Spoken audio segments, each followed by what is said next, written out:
globally, do you have a sense of, like, sorry, I'm not trying to give you an ego here, but like if you look at the numbers on YouTube for like the pre-tournament press conferences, how much people watch them? So Iga's Tech is next. The last time you played her, you won in straight sets. So I know it was on hard court. So it's kind of early. Stop whatever you're doing and imagine this.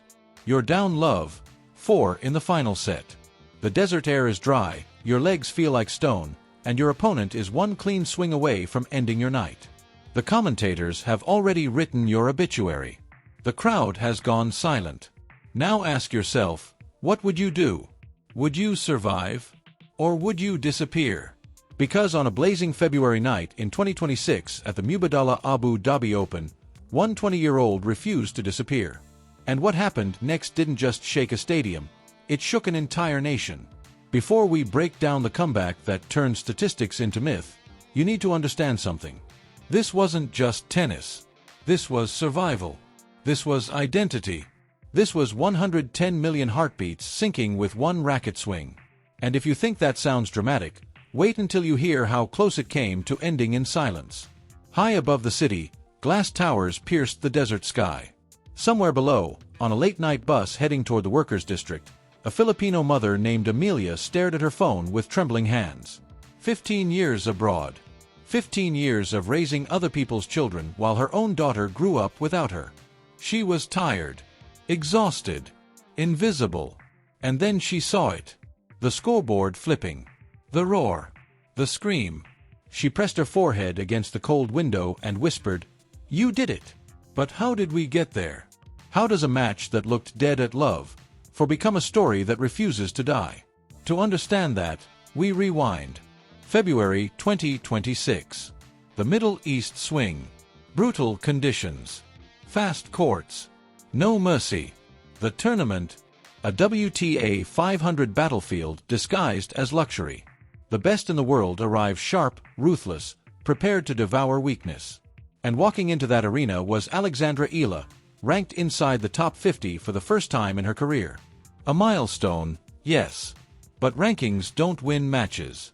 Rankings don't save you when you're suffocating under pressure. Across the net stood Alexandra Sasnovich, a veteran, flat-hitting, relentless, experienced enough to dismantle young dreams without blinking. The first set? A nightmare. Let's not sugarcoat it. Sasnovich came out swinging like she had something personal to settle. She painted the lines. She controlled tempo. She exposed every inch of uncertainty. Eala's lefty forehand misfired. Balls sailed long. The rhythm never arrived. 6-2. Clinical. Efficient. The Filipino flags in the stands stopped waving. You could feel the anxiety crawling through the arena. This wasn't just a tennis match anymore. It was national pride unraveling point by point. But champions aren't measured in comfort. They're measured in crisis. The second set began and something shifted. Not dramatically. Not explosively. Just subtly. Eala dug in. Extended rallies. Changed height. Added spin. She stopped trying to overpower and started outthinking. 4-4 became 5-4. 5-4 became 6-4. Set all. Momentum breathing again. The crowd rediscovered its voice. Hope flickered. But tennis can be cruel. Just when belief returns, reality can punch harder. The third set opened and disaster came roaring back. Break. Hold. Break. Suddenly it was love. 4. Let that sink in. Love. 4 in the deciding set of a WTA 500 against a seasoned opponent who smells blood. That's not just a deficit, that's a burial ground. Most players fold there. Shoulders drop. Eye contact disappears. The fight drains away quietly. Sasnovich was serving freely. Confident. Ruthless. The commentators began preparing their summaries. Valiant effort. Bright future. Learning experience. You know the script. But here's where everything changed. During the changeover at Love 4, Eala didn't hide beneath a towel. She didn't stare at the ground. She looked up. Into the stands. And what she saw wasn't just fans. She saw nurses still in scrubs. Construction workers holding tiny flags. Nannies who sacrificed birthdays and anniversaries to send money home. She saw people who wake before sunrise to build a life that isn't theirs. And something inside her unlocked. Not anger. Not panic. Clarity. She walked back to the baseline differently. Not like someone chasing survival, but like someone reclaiming it. First point, a fearless forehand down the line. Clean. Sharp. Intentional. Then a wide serve. Unreturnable. 15. Love. Small applause. A heartbeat. Then another winner. 40. Love. Hold. 1, 4. Just a number on the board, but something else shifted. Next game, she steps inside the baseline. Takes the ball early. Breaks serve. 2, 4. Now the noise returns. The chants begin low, then rise. 3, 4 after another hold. Sasnovich glances at her box. The composure starts cracking. Balls that clipped lines now drift inches wide. Pressure. The ghost of collapse creeping in. 5, 3. Sasnovich serves for the match. Match point arrives. One swing away from ending the story. The ball rockets deep to Eala's backhand. She's stretched wide, nearly off court. Desperation lob. It floats. Hangs in the desert air. Sasnovich smashes, but not clean. Eala anticipates. Explodes forward. Rips a passing shot that slices through silence. Deuce. And suddenly the stadium doesn't breathe, it erupts. The impossible begins to feel inevitable. 5, 5. The script is shattered.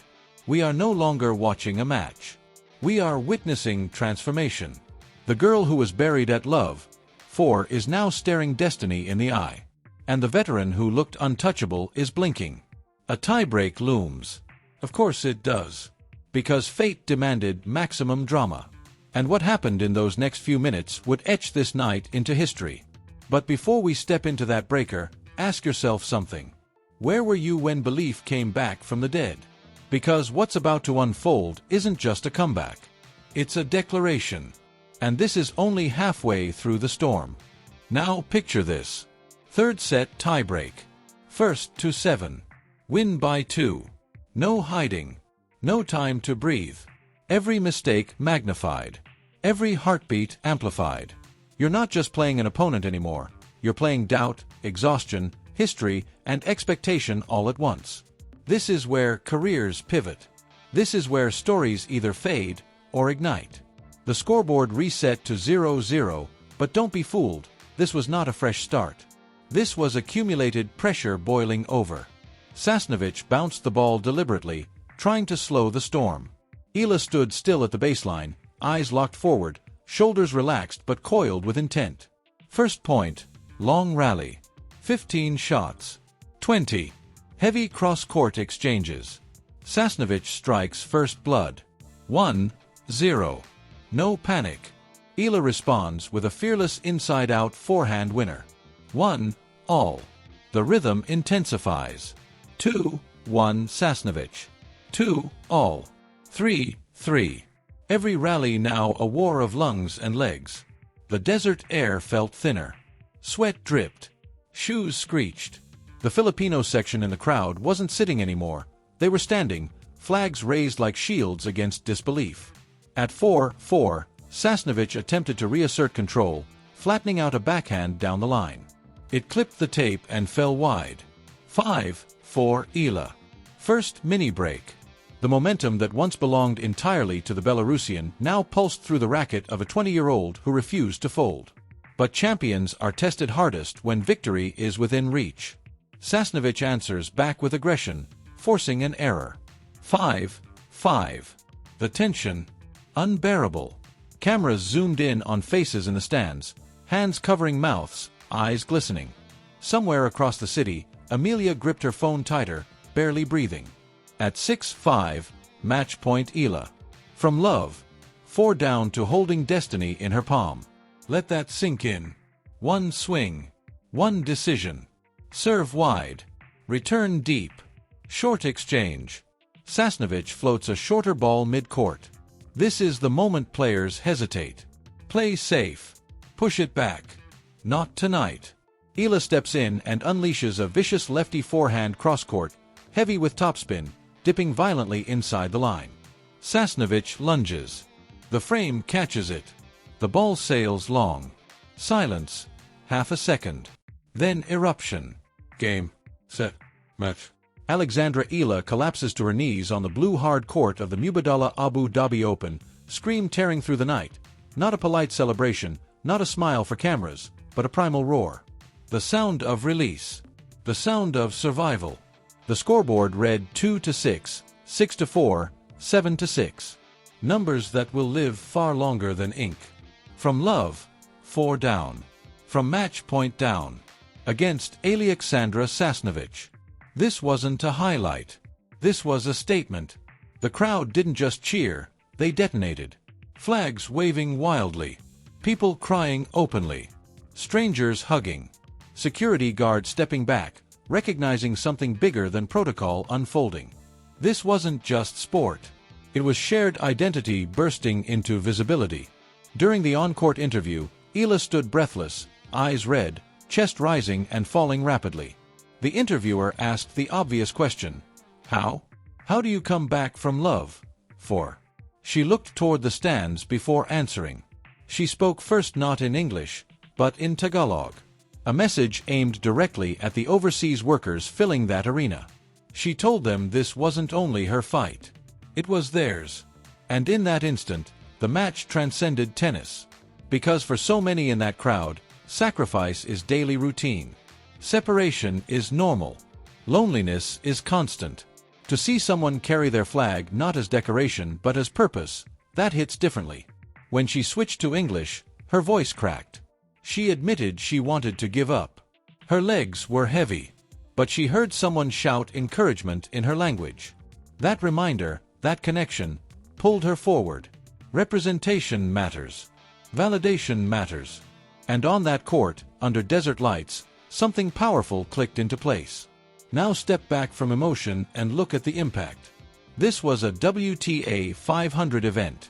Ranking points significant. With this run, Eala surged inside the top 40. Top 40 in the world. For Philippine women's singles tennis, that is historic territory. Direct entry into Grand Slams. No qualifying grind. No waiting for wildcards. A seat at the table among the elite. The ripple effects. Massive. Confidence multiplies. Sponsorship visibility increases. Global recognition sharpens. But here's what makes it even more compelling. This rise wasn't accidental. Reports from her training base at the Rafa Nadal Academy highlighted changes. Increased serve velocity. More leg drive. Stronger lower body endurance. Tactical patience layered with controlled aggression. In that third set, while most players would fade physically, Eala accelerated. Fitness met belief. Preparation met opportunity. That combination is dangerous. Yes, she eventually fell in the next round to Ekaterina Alexandrova, fatigue catching up. But by then, the message was already sent. She belonged. The desert had witnessed evolution. And let's address something else, the symbolism of that skyline glowing that night. Whether literal projection or metaphorical illumination, the idea stands. The city lit up because pride lit up. For marketing executives, she's compelling. Southeast Asian diaspora meets global tennis stage. For tournament organizers, she's box office energy. For fans, she's proof. Proof that a girl from Quezon City can stare down elimination and rewrite narrative. And back on that late-night bus, Amelia wiped her tears not because of a scoreline, but because she felt seen. In a world where migrant workers often move unseen between shadows and skyscrapers, someone on center court acknowledged them. That validation carries weight beyond trophies. It transforms exhaustion into dignity. As we close this chapter, ask yourself something deeper. Why do moments like this stay with us? Because they reflect something universal. The fight when everything says quit. The decision to swing boldly instead of safely. The courage to believe when the scoreboard disagrees. February 2026 wasn't just another tournament stop. It was a pivot point. The night resilience defeated inevitability. The night a comeback became a declaration. The season is still unfolding. Bigger stages await, grand slams, deeper draws, tougher opponents. But something shifted permanently in Abu Dhabi. The girl who once hoped to belong now commands attention. And if you think this is the peak, think again. Because when an athlete learns they can survive love, 4 and match point down, fear loses its grip. So here's the real question. If she can do that under desert pressure, what happens when the lights get even brighter? What happens when she steps onto Roland Garros clay? When Wimbledon grass tests her precision? What happens when top 20 isn't a dream, but a target? History doesn't announce itself loudly. Sometimes it begins with a whisper at love.